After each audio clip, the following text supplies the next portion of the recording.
Man, Benny, ¿sabes qué? I always say it, Te Aventas. That's one of my favorite songs. Hey, Bobby, had you ever heard that song, A Mi Modo? I've heard it, but I not really familiar with it, but I do recognize it, of course. Son los huracanes del norte, and it's basically, and the whole song is my way. Like Frank Sinatra, I did it my way. Yes, This song for los corridos, A Mi Modo. Beautiful song, man. Beautiful. Yeah. Hey, Bobby, what's going on, man? Look who we got with us. We got the one and only Benny Cruz. Saludos, brother. How are you doing? Bien. Yeah. Hey, Bobby, también tengo mi puro yo, mira. There it is. Is it grape or is that bubble gum? Se llama el bubble. El bubble gum. I know people are gonna give me shit about that. He had a pito, man. Hey, Bobby. I was gonna tell you. I was outside earlier. It is windy and colder than heck. And I go, man. I had my puro. I had everything ready. And I go, you know what, man? It's too cold to be out there. But I know you're representing, brother. No eres mandilón como yo. I can't smoke inside my theater here, but I know you can, brother. So you're representing next week. I'll catch up to you, man. What are you smoking today, Bobby? I have an Oliva. Let me see. Here it is, right here. Oh, Oliva. Good cigar. Yeah, an Oliva. I got that. And for my drink, I wanted to do a shout out in memory of.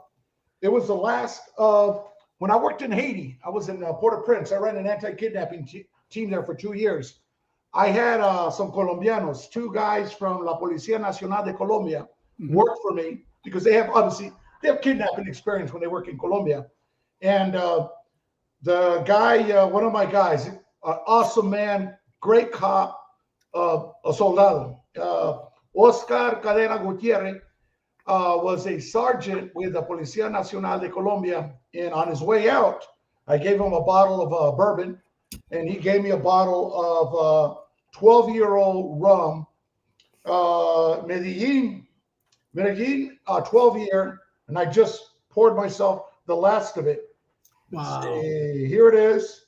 And what happened is once he returned back to Colombia, he'd been having health issues when he was working with us. He thought he had acid reflux or something. He gets back, he had cancer, stomach cancer. He died 1 year later, and I never opened that bottle. He gave it to me in late 2013.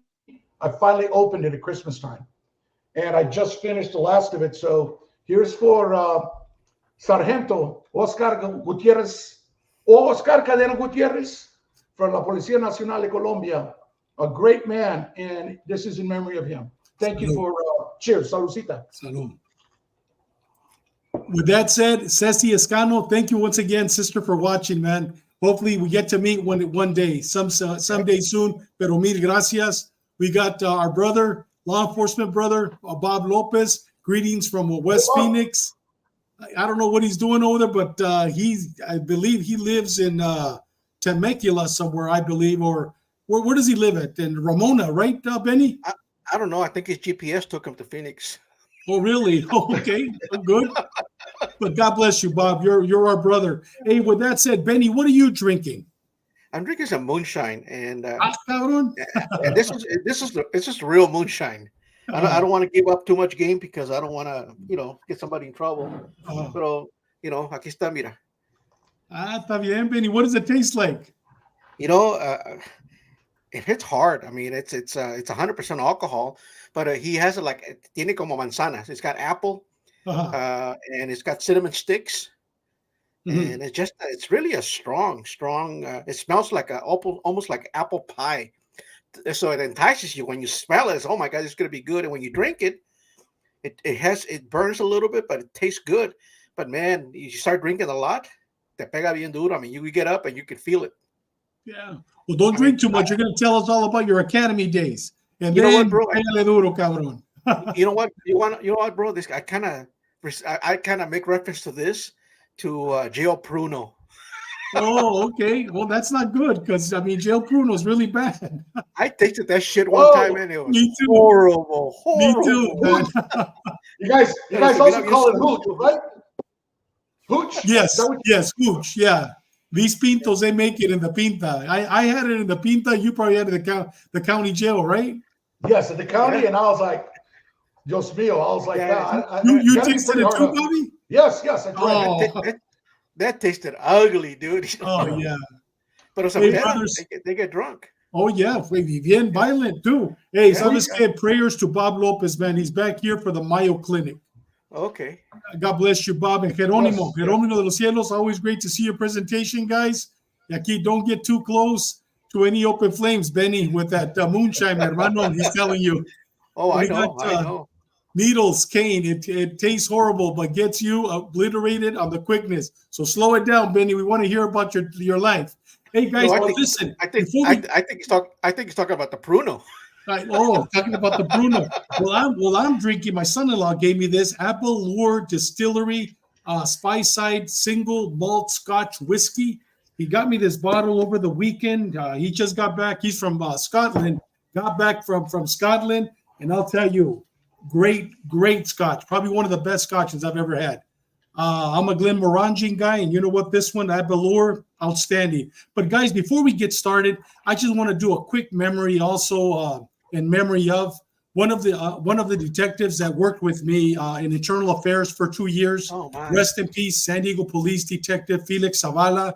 Felix Zavala was another great legend, Bobby, with the San Diego Police Department. He was, I believe, one of the first detectives assigned to the gang unit back in '72. He passed away yesterday. Rest in peace. Y salud, mi hermano. Salud, Bobby, to Detective Felix, and salud, Benny, to Detective Felix Zavala. Descanse. Paz descanse. He was a good guy, good, solid guy. You know, David, Felix was he was a good gang investigator, man. I worked some cases with him. Oh, did you? You remember him? Yeah, really? I remember Felix. Okay. I mentioned him a few times to you. I was like, hey, do you remember Felix Bustamante? I mean, Felix Zavala. Zavala. Yeah. Well, you know what, Benny? His last 2 years on his career, I was in internal affairs, and I was his sergeant. He was assigned to me. He was a detective that would go out and get our pitches, motions, and handle a lot of our paperwork that we needed from the courts. And his back was really messed up. So the last 2 years, I tried to take his best care of him as I could. But the guy, I mean, worked in homicide, worked gangs, was a legend in the police department. Great guy. But with that said, Bobby, real quick before I forget, I want to hurry up and get into Benny's story. I want to hear everything about the academy, especially what he was telling me today. You're going to find it funny, Bobby. But Eddie Pacheco, the pastor, he will come with us. He'll come on the show once in a great while. But what he wants to do, he wants to talk more about the Word of God, have his cigar with his drink. But he has another pastor, I believe, David Valverde, I believe, is another pastor, former pastor. And I believe they want to come on, Benny, every Wednesday that we're not on, because we're on every other Wednesday. He wants to come on and just have a Bible study. And so those of you that want to hear the Word of God from Pastor Eddie, feel free. Next Wednesday, he'll be on. Myself and Bobby won't, but we'll be on in the next 2 weeks. But if you want to hear the Word of God and from two former pastors, next Wednesday, they'll be talking the Word of God. With that said, Benny, tell us about your academy days. Tell us about, because, on our show, nobody gets to ask us questions. But you're going to be on today. In 2 weeks, we're going to have Chalo. In 3 and 4 weeks, we're going to have Sean. So you're the first, brother. We're not going to interrupt you unless we have questions or we want to laugh. But tell us, man, about your academy. And what year was it? And did you ride to the academy on a horse or on a buggy? Guys, I started my academy in 1977, and I'm from the Imperial Valley. I'm from Calexico. I was born in San Diego and raised in Calexico by my grandparents, and I was a grandma's boy, man. I worked at my uncle's gas stations. I worked at a Union 76, Johnny Johnson. I had a lot of good friends that were cops. Hector Fonseca was a very close friend of mine. He was like my big brother. He always kind of pushed me to become a police officer. And down the line, he actually ended up going to Santa Ana Police. But I wasn't sure what I wanted to do. I was just a kid, And anyway, long story short, I ended up getting hired by the Imperial County Sheriff's Department. and I got kind of hired. I got hired kind of early, and I was sent to the Rio Hondo Police Academy. I had no military experience. I've never had anybody get in my face and yell at me, and without me hitting them in the face, without me responding with violence. Because I got in school. I was in trouble. And that's a different story. But anyway, I wasn't used to people getting in my face and yelling at me and drilling me like a soldier, and it was hard. It was very hard. I remember calling my field training officers that was in charge of the academy back then, Joe Cosio, Sergeant Joe Cosio, and he kept telling me, he said, "Manny, stick with it, stick with it. You got to make it. You got to make us proud. I know it's a tough academy, but you'll make it." So anyway, I was there. We were there for 4 months. It was Rio Hondo Police Academy. Rio Hondo at the time was the highest stress academy. They had been suspended from post. And I heard that recently they got suspended again. A few years back they got suspended. Maybe not a few years back, but I thought it was like 20 years ago they got suspended again. They had a cadet that died, and right before I went over there, like I said, it was extremely high stress. I remember the first days. It was raining. It was cold, and we were out there running in the rain. Why were we running? Why were we running in the rain? Because it never rains. Law enforcement. That's what they always yelled at us. We were doing push-ups in the mud, running in the mud, and then we had to go back in the classroom. It was pretty hard. It was a very tough academy. It was very hands-on. They would grab you and push you around. If you're doing push-ups, they would put their foot on your back and just squash you in the mud. Man, it was very physical. So anyway, I managed to survive. Got out of there, and after 4 months of high stress and BS, I ended up going back to the jail. Hey, Benny, before you tell us about the jail, tell us real quick about your academy class. You had mentioned today that it was all white males, one white female, one African American, and yourself.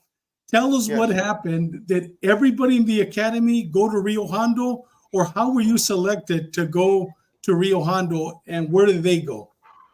Well, my group, the one we were hired with, we were supposed to go to Riverside Sheriff's Academy from Imperial County, and it was the old Sheriff's Academy that's on Rubidoux Road, which is off the 60. I'm not sure what they're doing now with that place, but it's no longer used as an academy. But everybody went there, and there was 7 deputies that went there, and myself, a female, and a black officer went to Rio Hondo. Uh, and there was a class of 58, and 42 graduated, and they were the first 2 to drop. They dropped on day 1.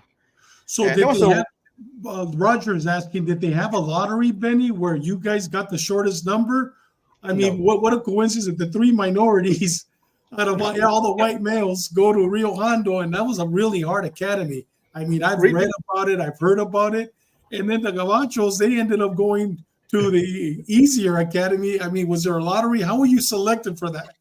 Well, Riverside was not easy. Riverside is a tough academy too, but not as tough as Rio Hondo. That's what I heard from the guys when Exactly, I came man. back. But you know what? You know what? It is what it is. You guys can read between the lines. Yeah, I don't I want to know, put, I know, I don't I want know. to put, and that was with Imperial County. I don't want to put them on blast because they Yeah. actually took care of me, and it was actually a pretty good department. Hey, Benny, so when you got to Rio Hondo, so you're with an American male, you're with a female, and you're from Imperial Valley. Did you live in the academy, or did you have to drive from Imperial Valley all the way to Rio Hondo? No, we lived in the academy. It was a living academy back at the time, and we lived there. So with that happening, with that said, they had access to us at all hours of the night to come in and beat on drums and beat on the trash cans and take us out for runs, even though it was foggy, raining, whatever the weather might be. We went out for a run. Fucking 3 o'clock in the morning, we'd be out there running like fools. And Benny, did the female and the African American male that went with you, did they graduate with you? No, they dropped day 1. Oh, they They dropped day dropped, 1? yeah, yeah. I mean, we dropped a lot of people on day 1. Back in the day, you showed up to the academy on day 1. Uh, there was a presentation that we have to wear a suit. Where everybody wore the same suit, the same color suit, and you had to use a Samsonite suit briefcase. And it had to be this specific briefcase. So we all showed up with our briefcase, stood in line, and then they sent us back to the lockers to change into our PT clothing, went back to the gym, and from there it just went to hell. Hey, Bobby, was your academy something like that? Was your academy in Phoenix? Was it a in-house academy? Did you live there like Benny did in LA? No, we lived off grounds at home, but it was a stress academy. I didn't realize you. Yeah, Benny, you must have lied about your age because you started in '77. You said. Yeah. Wow, I went in '81. So I'm guessing Benny lied about his age and was probably 12 years old. So of course it was tough. I went in '81. I was 21 years old. One thing I want to real quick, just to hit on this. I tested for the Phoenix Police Academy in August of 1981. I was in the academy on September 14th, 1981, less than a month later. And I couldn't figure out. I knew a lot of guys were trying to get on. When I met with my a recruiter, he sat in front of me and he's giving me an academy date less than 30 days from the time I tested. And I said, I have friends that have been trying to get on. What happened? He grabbed my application and where it said drug use, arrest, 0. I never even smoked weed. Plus I passed a polygraph. He said, you're a minority. You get to the front of the line. And in all honesty, I wasn't ready. I was physically ready because I was 21. I played sports in high school. I was an athlete, but mentally I was not ready. And it was a shock. It was a culture shock, but the pride, I'm sure that's what probably kept you in the game, Benny. The pride is like, you know what? I'm not going to make they're not going to make me quit. If they kick me out, that's another thing. We started with 52. We graduated 32. We lost, I think, 3 people in the first hour. After the first break, they didn't come back to formation. So of the 32 that 52 started, 32 graduated, 14 of us made it to the magic 20-year mark to get the pension. Out of 52 that started, 14 made it. I was 20 years old when I started. Oh wow! Okay. Yeah. Wow. You're a time traveler then. It's like. But you know what? He just turned 69 years old. Oh wow! He looks great, man. Doesn't he? 69. I thought I was older. I thought I was in the older year. I'm 63. Yeah. And I was in shape back when I was 20. I mean, I could run. Yeah. I mean, running wasn't a problem. The push-ups wasn't a problem. But they just they gang fool you, man. They target you and they go after you, and it's really hard to study and be on your game when they're just constantly screaming at you, and the PT and the stress level. I wasn't used to that, bro. I was not used to that. Yeah, you were never in the military, right? No. The guys in the military, the prior military guys, you could spot them. We had a Marine that was our class leader. My son later did a police academy in Miami. He was a combat veteran Marine, Afghanistan, Iraq. They made him the class leader. You could spot those guys. They just are squared away. They know nothing rattles them. I was 21. I was a DJ in my college years in the clubs of Phoenix. I was 24/7 party, and it all stopped overnight. And I was having withdrawals of going out, but you can't. You could barely breathe. You had no. I think they give you the physical part was no problem, but they gave you so much homework and polish your gear. I realized later they're not going to kick me out for my gear looking like crap. But if my grade dropped below 70%, then you're gone, because that got a lot of people. So I just said, keep my head above water, stay anonymous, and I can make it through. Hey, Bobby, had you ever fired a handgun before you went through the academy? Nope, never. Nope. What about you, Benny? Had you ever fired a handgun? No. I fired a rifle, hunting bird and quail and all that, but never a handgun. Needles Kane has a question for you, Benny. How common is it to see first-time rookie cops getting hired and embarking upon a law enforcement career in their 40s and 50s? Back in the day, you could see that. I mean, and you know what? My career wasn't one where I started promoting going up the ladder. And of course, if you go up the ladder, the job becomes easier. You're not out there, on the streets and doing stuff, I mean, you're supervising and you're leading, units, and you're leading commands. And so I didn't do that. I stayed as a street cop for many years. I loved the job, man. And then I became a detective. And from there, I mean, I had it great. I was getting paid really good money for being a detective. I was, pretty paid very well and had great gigs. I didn't want to give that up. I didn't want to go back in uniform to push a car again and supervise, headaches. Hey, Benny, how long were you in the most sheriffs go to the county jail first, right? How long were Yes. you in the county jail before you hit the streets? Well, I did 5 years in Imperial County and then 5 years in San Diego. So I did 10 years in jails. Really? Wow, Yeah. wow. Because when I lateraled to San Diego, that's where you started again. You started back in the jail. Because back then we didn't have any what they call now the deputy sheriff's detentions, which is like a correctional officer. Everybody was a peace officer. Everybody was a deputy sheriff. So you had to work the jail. Now you graduate from the academy, you go straight to patrol. Hey, Bobby, Benny did 42 years in law enforcement. Wow. 42 years, bro. That's incredible, man. That's incredible. Quite a thing for Benny is one thing I noticed: the military vets already understood the head games in the academy. But when I hit the street, guys with prior sheriff's department that had to work the jail, they just knew. To me, when I look back, those people, the guys that work the jail first, already know all the con games. Yep. They know how to talk. They know how to size people up. Because if you're in a jail, if you're in a prison system working as a corrections, you are constantly have to sizing up people because they are sizing up you. And I just saw the maturity in the detention officers from the county jails and the prison system. They stood out as cops out on the street for most part. Bobby, I've always said that those guys make the best street cops. As an FTO, I didn't have any problems with guys from the jails. They were dialed in. They were ready to go. Now, with military guys, I had a lot of problems with military guys as an FTO. A lot of it had to do because they were not used to giving commands. They were used to taking commands, following orders. And when you're a cop, you're your own man. You're your own command, Exactly. They weren't used to that. They couldn't handle the. For instance, I had a guy who was very high in the military, and he came to patrol, and he had a hard time going into somebody's home by force. And I told him, like in a domestic violence situation, I that's where he failed the most. I thought, dude. He said, well, how can I go into that man's castle? He said, no, you can't come in my house. I thought, no, you're there on a DV call. You have the right to be in that house. You are in charge. He's not. And they had a hard time. He said, hey, how can I just take over somebody's castle? I thought, that's your castle. As long as you're there, it's your castle. You're in charge.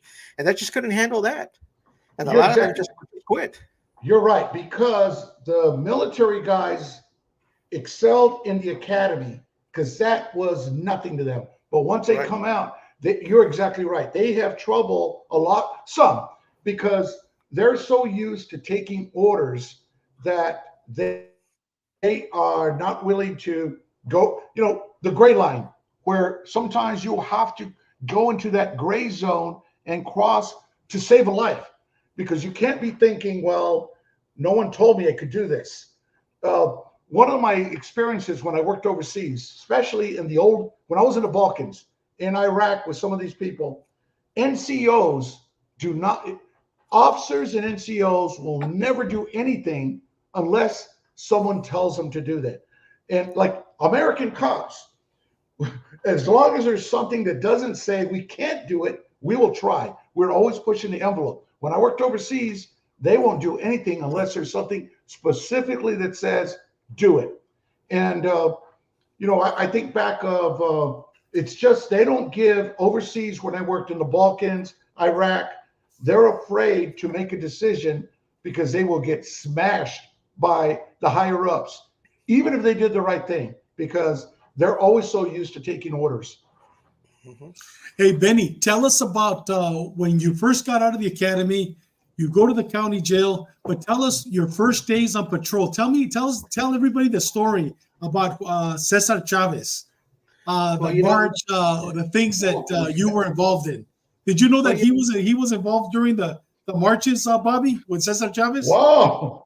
Listen to this, that's man. good.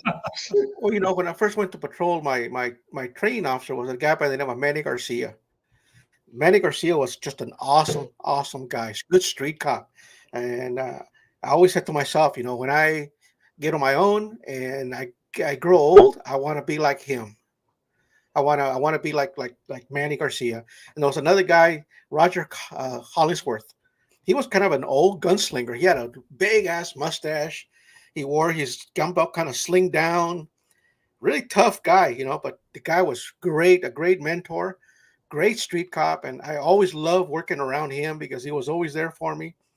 But those were my two guys, the two guys that I actually learned the most from. They were not easy going, they were hard, but I learned from those guys, And like I said, Roger wasn't my FTO, but I always looked upon him because I always used to saw him on the street, how he operated, how he handled himself, how he handled the radio calls, and I said, man, that's a good street cop right there. As far as the Lettuce Festival, Yeah. that was the Lettuce Festival in, I believe, 79, 80. It went to shit up in the fields, in Imperial Valley, and it was bad. I mean, in the Imperial Valley, you can't scream for help and expect people to get there quick. It's not like San Diego where you call for cover now. You get on there, I need cover now, and next thing you know, you got a shitload of guys there to help you. I mean, after you start screaming 1199, which is officer needs help, might take a long time to get people there back in the day because you didn't have that many people, and that was in the daytime. So it went bad in the fields. I mean, there was shots fired, somebody got killed. We were taking rocks, we were taking bricks. The jail was rock and rolling, man, because they were bringing people in. It was just crazy. Our cars were destroyed by the Chavistas. And it's funny because a lot of people say, "Oh, Cesar Chavez is pro the La Raza and this and that." He did a lot for the workers, for the field workers, because he made it better for them. Back then in the day, they didn't even have bathrooms out in the fields. I mean, he just made them. It made them more humanized. Like, hey, these guys are in the workforce. They are human. Don't treat them like animals. But I remember working at the gas station under Johnny Johnson. I used to work at a Union 76, and all the buses for the fields would show up there. They were all housed there, all the buses. So at 3-4 o'clock in the morning, the field workers from across the border from Mexicali would come over, and they would check your IDs before you got in that bus. If you were not a UFW member, you would not get in that bus. So Cesar Chavez was very for, being documented, having the proper documents to work. He wasn't pro illegal aliens or any kind of that stuff.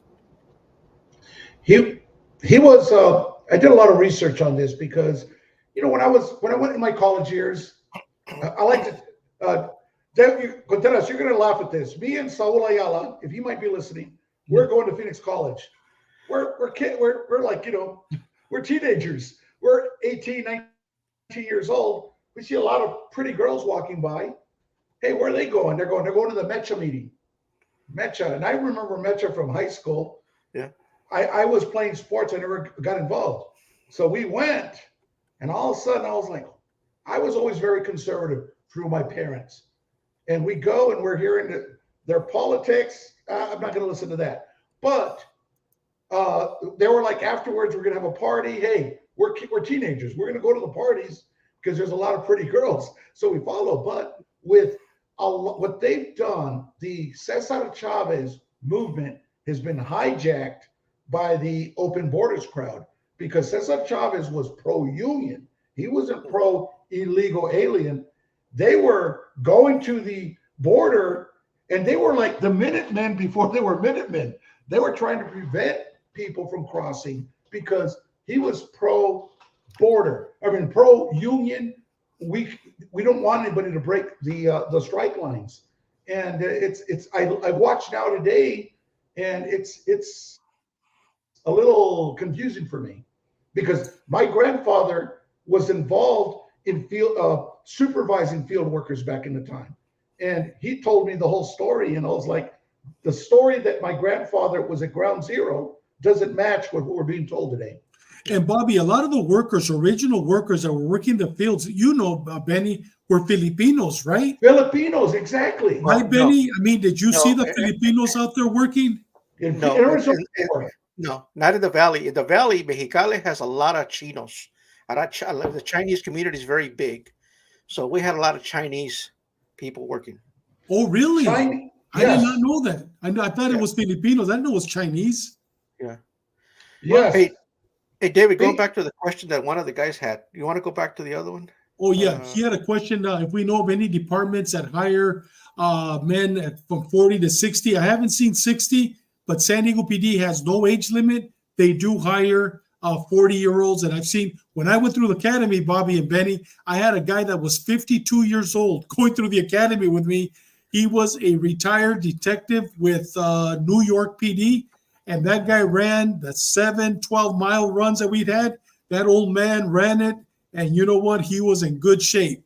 So he went through the academy with 52 years old. yeah, you're Phoenix right. PD, No, Phoenix ahead, PD hires a lot of guys that are. I was at the dog park earlier with my dogs. There's a guy there that was involved in, I think he was doing construction. I'm not sure what, but he did. Yes, he did. He joined the PD when he was in his late 30s. We have guys coming out of the military in their early 40s joining. So Phoenix PD will hire you. We had a guy that was almost 60 years old. He did maybe 5 years, 8 years, because he said he always wanted to be a cop. He came from finance and did his 5, 6 years and got out. One other thing, the Mecha. I love Mecha. And he said 79. That was my time. That was my party time doing the Mecha stuff. So hey Bobby, you were probably partying with Geronimo Los Cielos. He's from Phoenix. He's from Arizona somewhere. Hey, we were probably partying. The Mecha Phoenix College hired me to DJ their dances at their car shows before I became a cop. He was probably there, man. Yes. You know, one thing for those people that are older in age to want to get hired, because you will get hired, just be prepared. Just don't think that because you're 40, 50, 60, they're going to have mercy on you. I'm telling you, the academies are tough. They're going to get on your ass.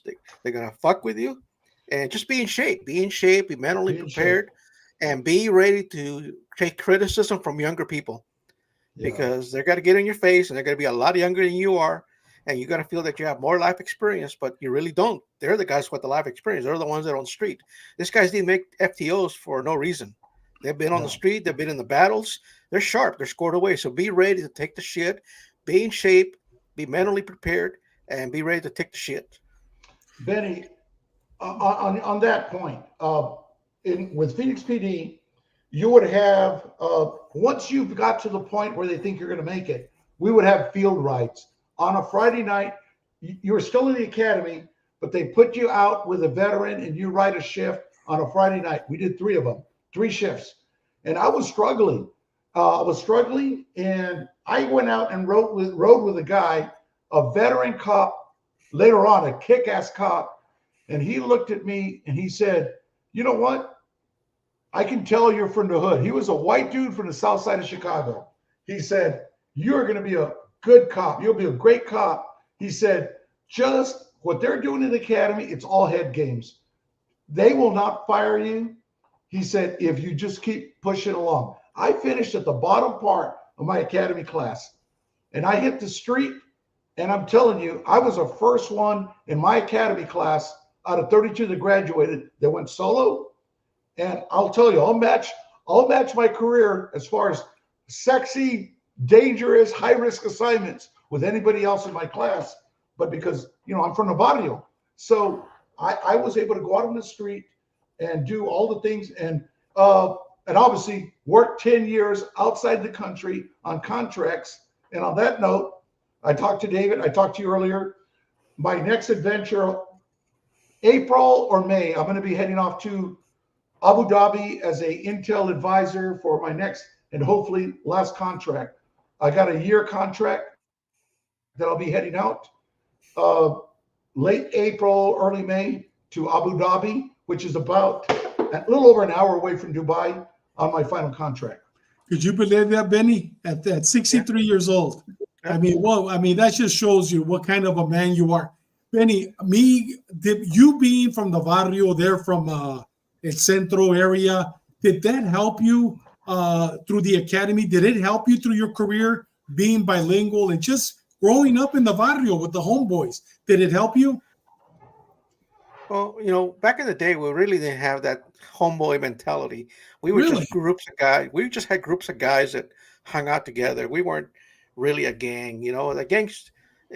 When I was in high school, we really didn't have the gang. We really didn't have those street gangs. We just had groups of people that hung out together. And yeah, I guess you can call us a gang, but we did not have that gang mentality. We hung out together. We got in fights together. We went and chased people from the other side of the street, beat them up. They beat us up, going back and forth. That kind of stuff. But it wasn't like the drive-by shooting, the gangster stuff. It wasn't like that. It wasn't like guns. It was all hands-on with fist, maybe with some broomsticks or mapeadores, mops. But it wasn't like baseball bats and now you got AKs and Uzis. No, it wasn't like that. So, but it did tough you up, Yeah, Benny, I grew up in Chula Vista, but right next to, literally down the street was Otay. That was a barrio. And I went to Castle Park with all the guys, and that was a barrio. And I remember, Bobby, when I was 9 years old, there were drive-by shootings, and there was barrios. It was Otay, it was San Isidro, it was Logan Heights, it was Shelltown. It's funny that you're in El Centro, you didn't have that. Over here, at the age of 5 years old, you know that your enemy is Isidro. You know that your enemy is Imperial. You know that your enemy is Logan Heights. You get brainwashed into it. You know what I mean? And I'm talking about 71, 68. I was 8 years old when I heard about my first shooting. Jackson was shot right there at the team post. And we were at the church down the street when he was shot, 8 years old. So, it's funny that being at El Centro, you weren't going through that, Benny, but yet me and Otay, we were going through it. You know what I mean? It's very, very different. Chicano against Chicano. You talk about a small town mentality versus an urban city, large urban metropolitan city. It's different dynamics. Yeah. Yeah. But man, that's interesting. But Benny, I always heard, growing up, LAPD, did they treat you different because you weren't going to be with LAPD? Because you went through the academy with LAPD, right? Or how did they treat you? Was it a separate academy? My instructors were from Pasadena and LA Sheriff. And back in the day when I went to the academy, it was an overflow for LA Sheriff. So we had a lot of LASO guys. But no, they treated everybody the same. They just messed with everybody. And I remember getting called in the office one day, and they told me to go see the drill instructor. So I go in there, and he's just sitting right there with a bunch of other instructors, and right above his head, on the backboard, he has pictures of all the students, and they were fucking with me. They had arrows everywhere pointing at my photo, and the instructor just saw me come in and said, "See that? So you're next. Now get out of here." So I knew what that meant. That meant they were targeting me to kick me out. And you know what? At the end, when I graduated, they shook my hand and they said, "You know what? You stuck with us. Congratulations. You're going to make a great cop." Wow, that's great. That's great. Hey, our brother in Christ, Ruben Nava, former sergeant with the LASO. He's going to be on our show in a couple of weeks, Bobby, after we have Chalo and nice. Murphy. But he says, Benny, I too went to Rio Hondo in '86, 9 years after you were there, but it wasn't a live-in academy at that point, like it was for you, live-in academy. Yeah. See, I'm not sure at what time of the era, or they built the new academy. This would be brand new academy now. It's state of the art. It's fancy. It's nice. And supposedly I heard that they moved it from the hill down to the bottom. So it's different. I'm not sure if Ruben had the experience to be at the academy that was above or below the new one. I'm not sure what year they changed the academy. Hey, Benny, they always talk about a hill that you guys had to run, that everybody calls it, I don't know, the Dead Man Hill or something. Tell us about that hill. Was it there when you were there, or did they just put it in? I don't remember running a hill. I really don't remember it. When you mentioned that earlier, I'm trying to think about, did we run a hill? We ran so much, David. I don't, I mean, I think it was the hill because we were on top at the academy. I think it was the driveway coming down and then having to come up again. Yeah. I think that's what they're talking about, but I just don't remember it. I remember it was foggy. It would rain a lot. It was really foggy. And we were out there. That's great. How long was the academy, Benny? 4 months. 4 months 4 too months. long. Hey, Bobby, 4 I know you got a months. story. That is hilarious because at the Phoenix Police Academy is at the foot of South Mountain Park. So we had a hill, and they call it's to this day it's referred to as Hemorrhoid Hill. And so what happened if you mess up, you always mess up. You have to come in early and run up the hill and come back down. And the sergeant and his assistant, what we call class counselors, their office, they could look and they busted a couple of guys trying to go almost all the way to the top and coming back down. But I think I ran that, they called them mountain runs. Hey, you owe me 5 mountain runs. And just when I got 5, hey, you owe me 10 more. And I was like, I lost, and I was in shape. I wasn't fat. I think I lost about 22, 23 pounds in our academy. I looked like a spider monkey by the time I came out. I was so Hey, Bobby, skinny. how long was your academy? Ours was, I think, about 3 months, maybe a little bit longer. And Okay. going back to those field rides where they're trying, what Benny says, they're just trying to play head games. They were zeroing in on you. My class sergeant called me in one day, and I just felt, because in inspection, you're inspection on the parade deck every day, and they rip you. Arce, I'm first one in line. I felt they would gang up on me, and by the time they got to the last row, they were tired. So as they're going down the row, the first one day after I did one of the field rides, if Saul Ayala's watching, he knows Jim Walls. He was a white dude, south side of Chicago. When I rode with him, he said, Bobby, just survive. It's a head game. You will be a great cop. You're going to do fine. So he wrote an evaluation on a field ride I did on a Friday. So I didn't know, but Jim Walls was partners with my academy sergeant. So he comes up to me, he grabs my tie, he looks at me and he says, why are you not giving it 100%? And I didn't know what he was, probably academically, I was just saying, I'll get by. He said, Jim Walls was an old partner and he gave me such a great evaluation of your field ride. I know you're not giving 100%. He tells me that. And then he asked me for the first time, how do you pronounce your last name? He was mispronouncing my last name. And I told him, Arce. And from then I knew we were good. He later became my lieutenant when I was in Narcs. And we got along for the most part. You know, he was, I still always feared him because he was my academy sergeant. I would see him years later on the PD and I was always still felt like he was going to yell at me or something. Hey, guys, before we continue, a quick word from our sponsor. Sponsor Jesus Christ. Greater is he that is in you than he that is in the world. 1 John 4:4. With that said, Benny, what was the hardest part of the academy for you? Was it the physical? Was it the reading? Was it the reading the map? Was it the shooting? What was the hardest part for you in the academy? Just to remember on my academy, when I was going to the academy, Ruben remembers that we wore 10 units. It was like Police Story. Ever seen the movie Police Story? Yes. Where they show the academy, LAPD academy. We wore 10 uniforms, no badge, no patches. Everybody looked the same. We just had a cloth thing on our shirt, and that was our uniform. There was a 10, just like you see the movie Police Academy, like the show Police Academy. You know, not the funny one, not the comedy one, but there used to be a show called Police Story, and they used to show the police academy. And yes. Yeah. So that's the way we actually dressed. Now, the hardest part, believe it or not, where I struggled, and it's funny because I was a detective for 20, almost 30 years of my career. The hardest part of the academy was evidence collection. Roger said it was English. Fucking fucking Roger, Crazy man. Roger.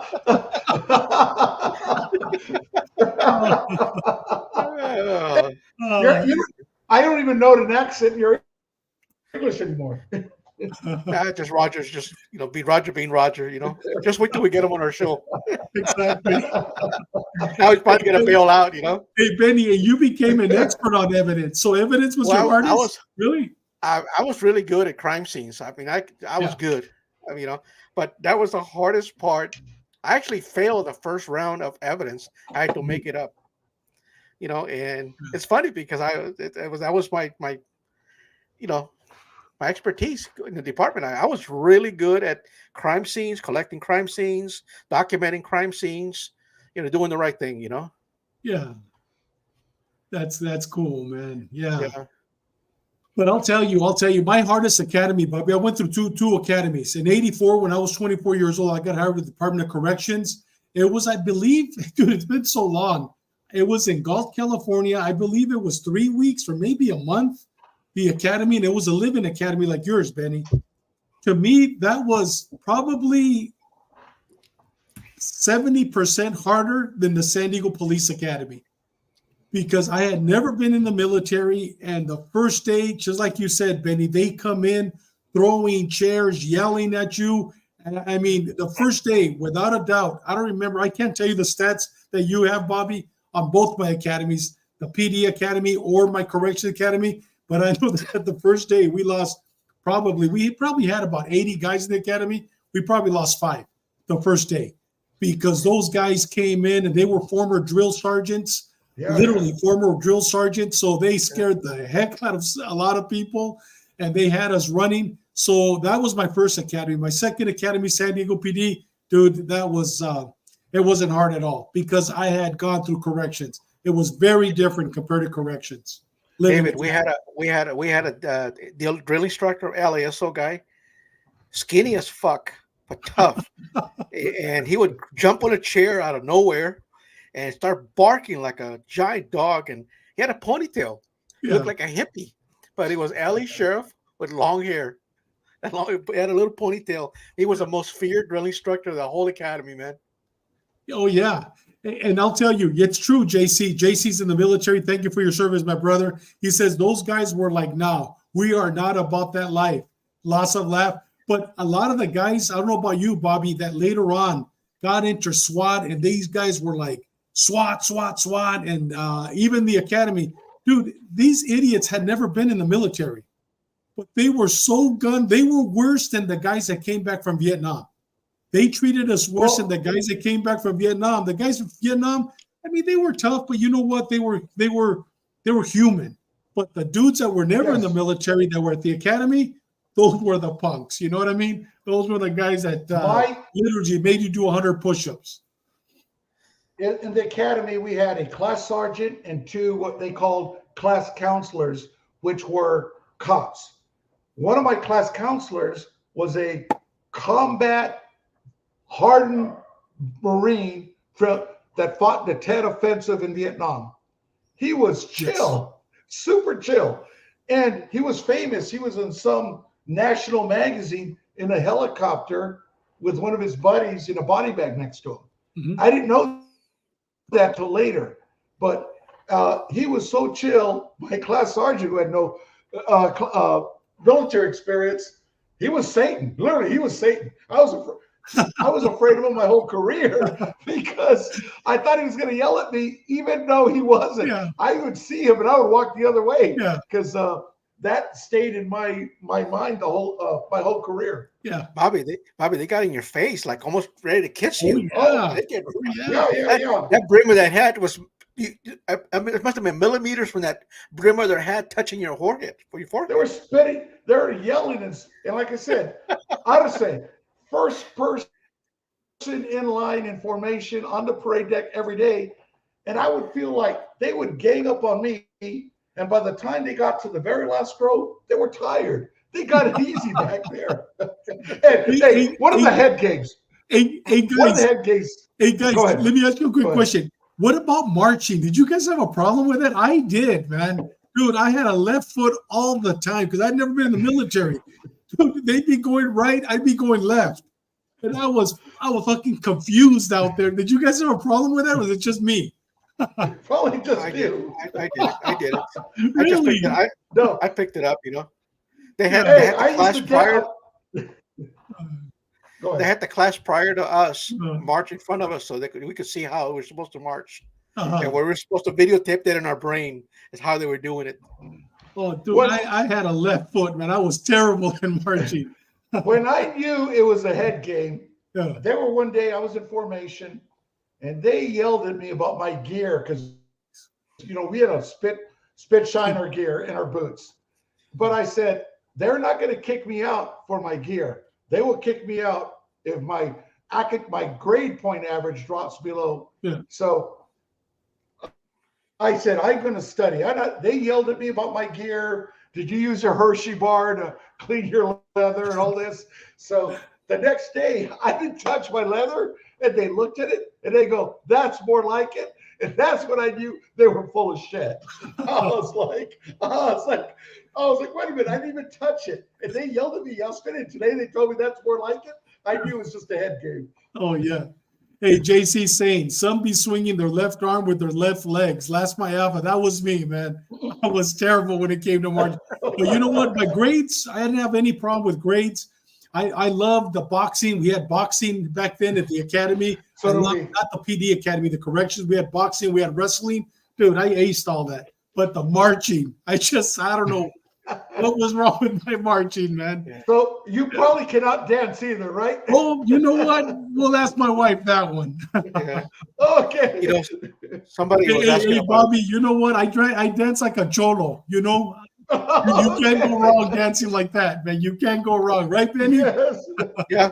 Who dances like that? I always laugh. It's probably Frank Peralta. Oh, and Juan Martinez, too. Juan también, yeah. Oh, yeah. Oh, Yeah. I got some pictures of him, Yeah, that's funny. Hey, Somebody guys, was you know asking what, about- man? Time has gone by. But you know what? This is what this show's all about, guys. Right, Bobby?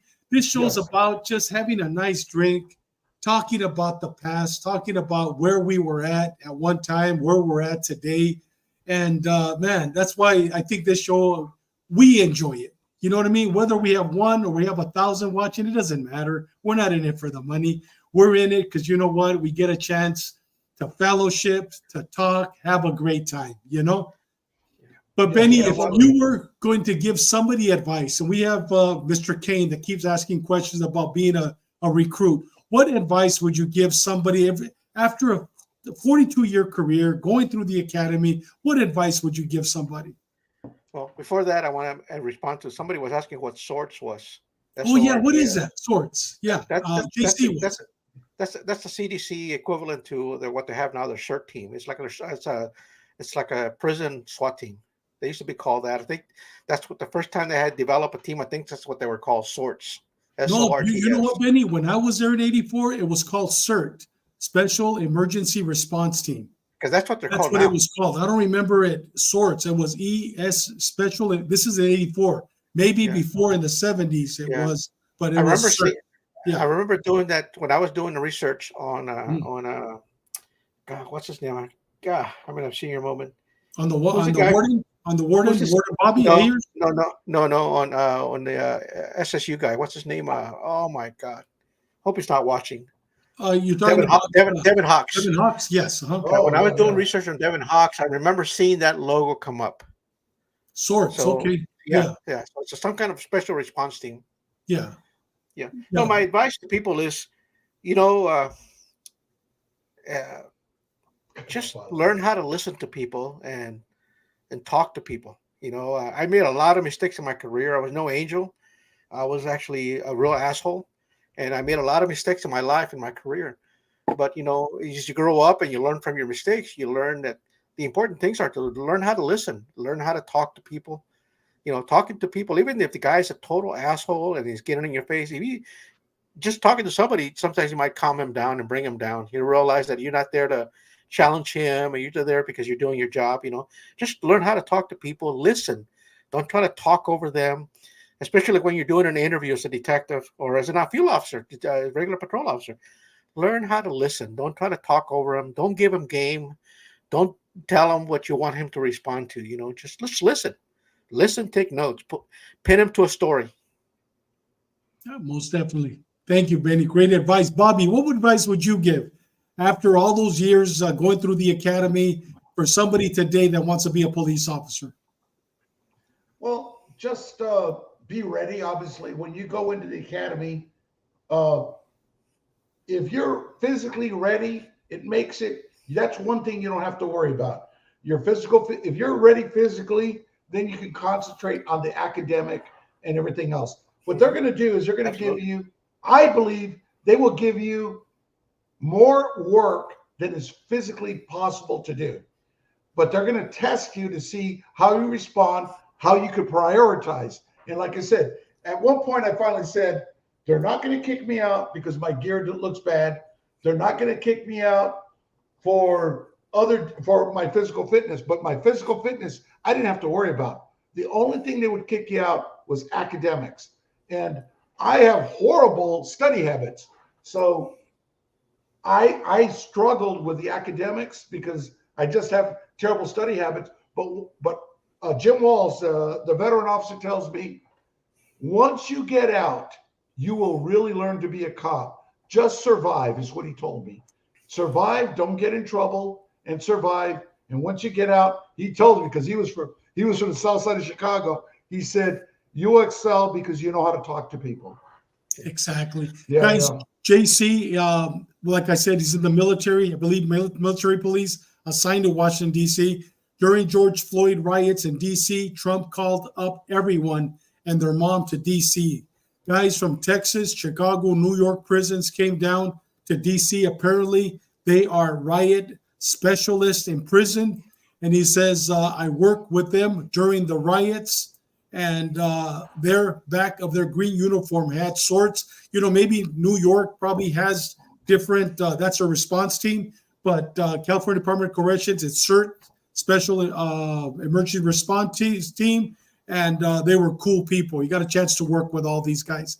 Guys, time has gone by. I mean, where did the hour go, Benny? We say that all the time, right? Yeah, time flies, man. I mean, dude, when we're having fun, Benny, you got to come back with us whenever you want it, brother. This is your program. You know what? I want you to get Roger on so that I can mess with him. You can mess with him. That's right. Yeah, that's right. Yeah. Well, hey, Bobby, once again, brother. I mean, I one time I met you. Well, I saw you in Mexico, and we never got a chance after back 2015, June 2015. But today, every other week, I get a chance to have a drink with you, brother. I don't have a cigar with me today because it was really windy outside. But in 2 weeks, we'll have a cigar, brother. What a blessing it is to fellowship with you. A quick shout out on that. When you went to Mexico, when you were in Mexico City, I was in Monterrey working there. Yes, that's where I saw you. Yes. Our brother, Paco Marcel, retired Arizona DPS. He is one of the guys I looked up to as I wanted to go to gangs. He shot me an email when I was in Monterrey and said, Bobby, do you remember David Contreras, San Diego PD? He just is heading over to Mexico City. He is one of us. Look out for him. And I made an excuse. Yes, he shot me an email. I didn't know that. Yeah. Yes, I made an excuse because I was in Monterrey. Yes. But I was a program manager of a program. So I called my boss and I crossed the gray line and I said I had a meeting in Mexico City. She didn't ask what it was. So I flew on American taxpayer money to Mexico City and we went out and grabbed a bite to eat. Wow. And I told you, here's my information, because if Paco says he's one of us, you are one of us, I'm sure he would have done the same with Jenny. And that's why I went and met you. Yeah, you know what? I have Paco's personal number. I'm gonna reach out to him in a couple of weeks to have a drink with us here on the show. For sure. Yeah, without a doubt, he will. Yes. He is one of the guys in Arizona. He put together a lot of the stuff about the AMA here in Arizona. And he is a legend. He was part of the generation before I came on. Yeah. Yes. A legend. David, Yeah. David, that's what we need to cover on our show on the Gray Line is we need to cover the Arizona AMA. Well, you know what? We'll get Paco. He will definitely. But you know what? We can't wait till right now. We're booked. We're booked right now, Bobby, on the Gray Line till July, right, Benny? Yeah, July. Yeah, no, I don't want to wait till July. I think we have we're all the way to July for sure, and then we have. I think we're booked for 6 Thursdays. You know what? We'll have to cancel somebody on a Thursday to bring Paco up because you know what? He's special. Just create another Thursday. We'll just do another Thursday. Do it on a Sunday or something. You're absolutely right. Y Jerónimo, Movimiento Estaduntal Chicanos de Aztlán. Huevo. Yeah. And like I said, Paco told me, look out for him. He's a brother. He's one of us. And that's why I flew to Mexico City and inventé algo para ir para allá. Para ir para allá. Well, you know what, brother? Mil gracias, man. Thank you very much. With that said, tomorrow night we have a special show. Benny, I know that you don't have your notes, but you just tell us real quick about tomorrow night. It's a special show, the Dream Team. Just tell us real brief about it, and I'm going to play the last video. Well, we have Doug Collier. He's a detective sergeant, retired from San Diego PD. This guy was the detective sergeant in gangs. They form a team called the Dream Team. He's going to talk more about it because I don't know very much about it. Yeah, I wasn't San Diego PD, but I'm telling you, as a San Diego sheriff, I used to work a lot with San Diego PD with their gang guys. And I mean, they're awesome guys. I mean, they're city rock and roll. I mean, they're rock and roll. They got all kinds of street gangs, black gangs, Filipino gangs, Asian gangs, Hispanic gangs. I mean, it's busy, and he's going to be talking about that. And I mean, he's one of the OGs. I mean, I was looking at some of his resume, and it's just unbelievable. And it's going to be a great episode. We're going to cover San Diego street gangs. I think we're going to target specifically black gangs. I believe so, David. It's going to be 5-9 Brims, neighborhood Crips, Lincoln Park. Lincoln Park. I'm sorry, Lincoln Park, that kind of stuff. So it's going to be fun. It's going to be a great show. I mean, I already put up a video on YouTube. Go out and take a look at the video. It's going to be awesome. I'm going to play it right now. With that said, guys, next Wednesday we got Pastor Ed and another former pastor, I believe David Valverde. They're going to be on, and all they're going to do is talk about the Word of God. So next Wednesday, if you want to listen to a great former preacher, come next Wednesday for that.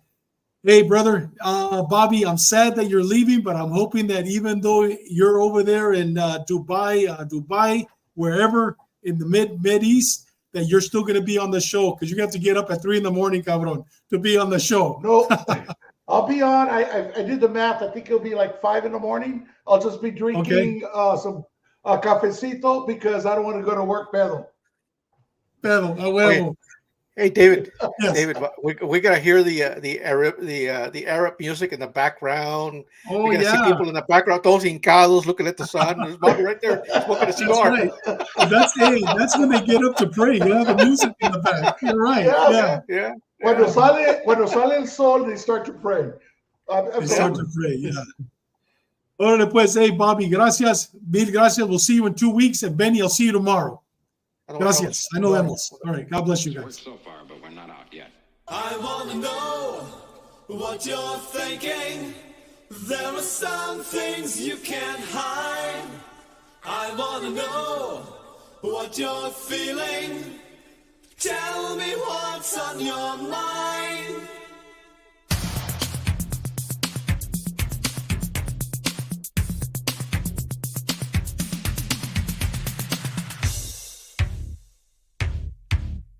Pure energy.